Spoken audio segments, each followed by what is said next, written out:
Heartthrob Zubeen গাৰ্গৰ কথাৰে সিহঁত মোৰ হত্যাকাৰী।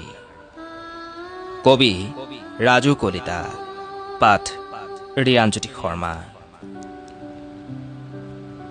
সিহঁত মোৰ হত্যাকাৰী, মই নাথাকিলেও অসমখন বচাবি। আৰু এটা কথা কওঁ শুন, চিন্তা নকৰিবি তহঁতি, এদিন নহয় এদিন ন্যায় পাবি। গৰিমা, তুমিও চিন্তা নকৰিবা। জোনবাইৰ দেশত মই বহুত ধুনীয়াকৈ আছো, চাৰিওফালে কেৱল মায়াবিনী। গৰিমা, তুমি ৰাইজৰ লগত থাকিবা, ৰাইজৰ লগত থাকি ন্যায়ৰ বাবে যুঁজিবা। ছিংগাপুৰ মোৰ প্ৰিয় ঠাই, কিন্তু সাগৰ নহয়।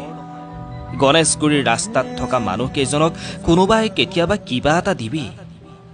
মোক আকৌ ইহঁতি বহুত ভাল পায়, মোক জুবিন পাগলা বুলি কয়। এয়া সিহঁতৰ মোৰ প্ৰতি থকা মৰম। মোক আকৌ কোনোৱে বেয়া নাপাবি, অসমখন মোৰ বহুত প্ৰিয়। এৰি আহিবলৈ মন নাছিল, কিন্তু কি কৰিবি ক, নিয়তিৰ ওচৰত হাৰ মানি আশাবোৰ সামৰি আহিলোঁ জংকীৰ দেশলৈ।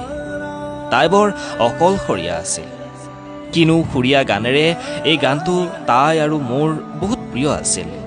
এতিয়া তাকে গুণগুণাই আছোঁ। শান্তিৰে থাকিবি তহঁত, উৎপাত নকৰিবি। মই নাথাকিলেও বোকা ডান্স কৰিবি। অসমখন আমাৰ, অসমখন মোৰ। দেখিলি মই কিমান ভাল পাওঁ। জংকীৰ দেশলৈ আহোঁতে বিশ্ব ৰেকৰ্ড কৰি আহিছোঁ। ভাল পাওঁ, অসমখনক নিস্বাৰ্থভাৱে ভাল পাওঁ। তহঁতি অসমখনৰ বাবে কাম কৰিবি, মোক ক্ষমা কৰিবি। কিয় জাননে, মই ছিংগাপুৰ যোৱাৰ কথা আছিল। এই টকা লোভীয়াকেইটাই মোক ব্যৱহাৰ কৰি ছিংগাপুৰত নৰ্থ ইষ্ট ফেষ্টিভেল পাতিছে। দেখিছ নহয় এইবোৰ, বুজিছ নহয় কথাবোৰ। সোণৰ অসম গঢ় দিবি, ভূপেন দা আৰু মোৰ সপোনৰ অসম। সোণাপুৰেই মোৰ শেষ ঠিকনা।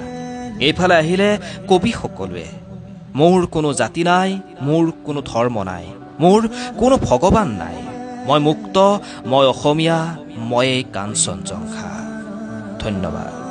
বিশেষ কৃতজ্ঞতা সীমা ভূঞা, অভিজিৎ দাস, ৰুদ্ৰ শইকীয়া, বিক্ৰম বৰা। না